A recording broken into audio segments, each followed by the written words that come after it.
الفيديو ده مختلف شوية وعارف انكم متعودين على الجو الخفيف، بس الموضوع مهم وما ينفعش الهزار فيه ولازم اوصله بشكل اوضح، فخلينا نخش في المفيد على طول.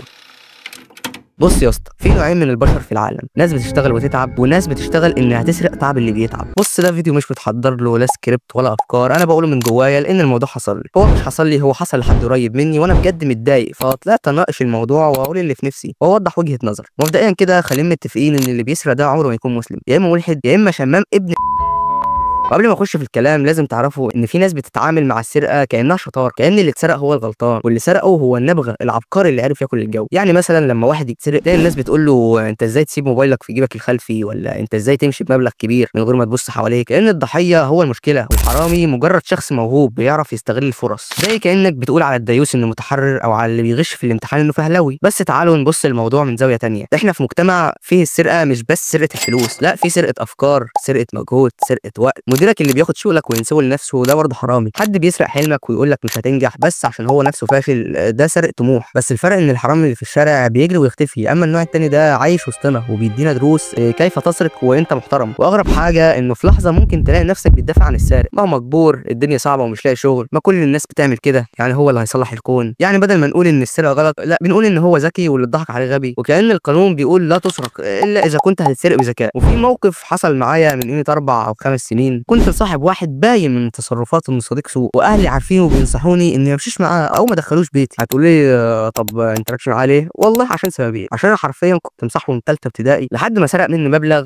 هو مش كبير دلوقتي بس ياما كان يجي منه. انا رجعته بس خدت صدمتين في اليوم ده، انه ازاي يعمل كده، دي اخر حاجه توقعتها منه. ومن ناحيه تانية ان اي حد كان يعرف الموضوع ابقى انا اللي عبيط، يعني مش امنته مثلا وهو خان الامانه، لا، انا اللي عبيط. ولما تتسرق مش بس الحاجه اللي راح، ده احساسك بالامان هو كمان اتمسح. السرقه مش مجرد ان حد خد منك حاجه، لا، ده كانه دخل وسرق منك راحت بالك بنفس الطريقه. فجاه تلاقي نفسك بتبص حواليك مليون مره قبل ما تمشي في اي حته، ولو حد عدى جنبك بسرعه قلبك بيعمل ريستارت. كل ما تشوف حد ماسك نفس الحاجه اللي اتسرقت منك تحس ان هو اللي سرقها. يعني باختصار الحرامي مش بس سرقك، ده خلاك تعيش في فيلم رعب كل يوم. الموضوع بيبدا عادي، انت في حالك ماشي في الشارع او سايب شنطتك في مكان مطمن، وفجاه الحاجه اختفت، وبتجيلك اول مرحله وهي الصدمه. مش ممكن، انا اكيد نسيته في مكان. بتفضل تدور وتقلب الدنيا ولسه عندك امل ان الموضوع سوء تفاهم، وبعدين تيجي لمرحله الانكار، انا مش بس غبي للدرجه دي، مستحيل حد يكون سرقني. بتبدا تفكر ان الموضوع له تفسير تاني، يمكن الحاجه وقعت، يمكن رجلها جريت لوحدها. بعدين تبدا تخش على الغضب، يا نهار اسود ايه البجاحه دي. هنا بقى بتحس انك لازم تعمل حاجه، عاوز تاخد حقك، بس للاسف يا ابن المرة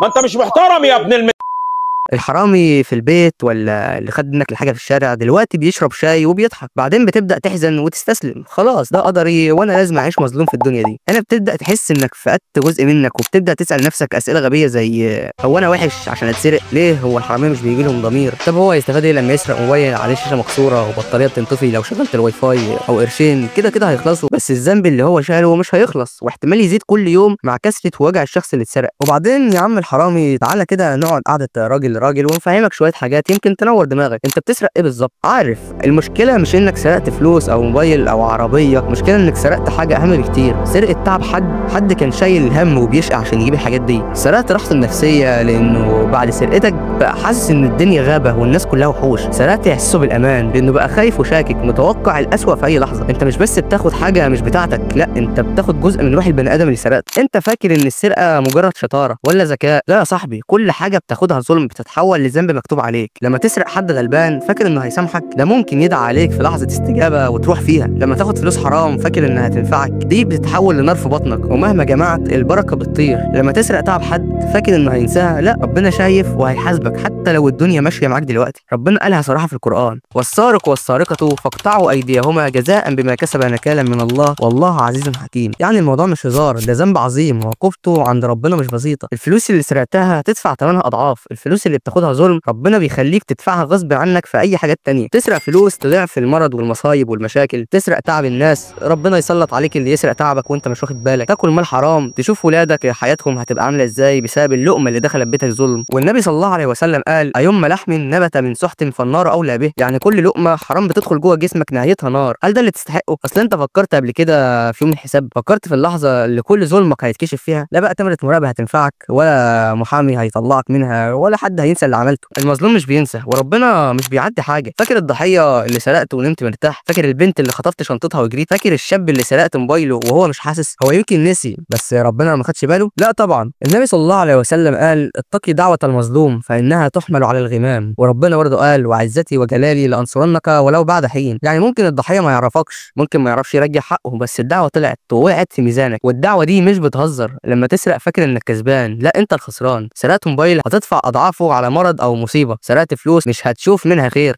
ربنا هيضيعها منك بطريقه غريبه. ظلمت حد واخدت منه حقه، واستنى هيجيلك حقه بالعافيه في اعز ما تملك. لان ربنا قال: ولا تحسبن الله غافلا عما يعمل الظالمون انما يؤخرهم ليوم تشخص فيه الابصار. يعني ممكن تحس انك فلتت، بس في يوم هتقف لوحدك وهتتحاسب على كل حاجه بدون استثناء. وانت والله لو سرقت حاجه قبل كده تقدر تتوب، باب التوبه مفتوح، بس مش طول العمر. لو سرقت ترجع الحق لاصحابه قبل ما يبقى الحساب عند ربك. لو ظلمت حد استسمحه قبل ما اليوم يجي وما تلاقيش فرصه. لو فلوسك حرام طلع منها لله، لان اللي عايش بالحرام هيشوف نهايتها بالحرام. وفي النهايه السرقه مش بس حاجه بتعملها بايدك، السرقه لعنه بتحطها على حياتك بايدك. كل جنيه حرام دخل جيبك هتدفعه اضعاف في حاجات تانية كتير، يمكن مرض، يمكن في خساره، يمكن في شخص تحبه ويتظلم زي ما ظلمت غيرك. اللي سرقته هينقص من عمرك، من رزقك، من راحتك النفسيه. الفلوس هتصرفها، الحاجه هتبوظ، بس الاحساس اللي زرعته في قلب المسروق مش هيموت وهيرجع لك. يمكن تفتكر انك اذكى، انك قدرت تاخدها صح، بس استنى لما تفقد حاجه غاليه عليك فجاه بدون سبب. استنى لما تحس انك مهما كسبت مفيش بركه. استنى لما الزمن يرجع الحساب ويخليك تحس بنفس القهر اللي سبته لغيرك. اما المسروق في الاول هيتخض، هيتوجع، هيحس بالقهر، بس بعد شويه هيتعلم وهيتعوض. الدنيا بتديله فرصه جديده، ابواب بتتفتح قدامه. احيانا اللي كان فاكره خساره هيطلع احسن حاجه حصلت له. بينما انت كشخص بتسرق هتفضل عايش في توتر، خايف من اليوم اللي تدفع فيه الحساب، خايف من اللحظه اللي الظلم يرجع لك فيها، لان الزمان ممكن يتاخر بس عمره ما بينسى. وانت برضه لو حصل معاك موقف زي ده اكتبه في التعليقات عشان ممكن نفضفض شويه في الفيديو الجاي ونقرا التعليقات سوا. بس كده، سلام.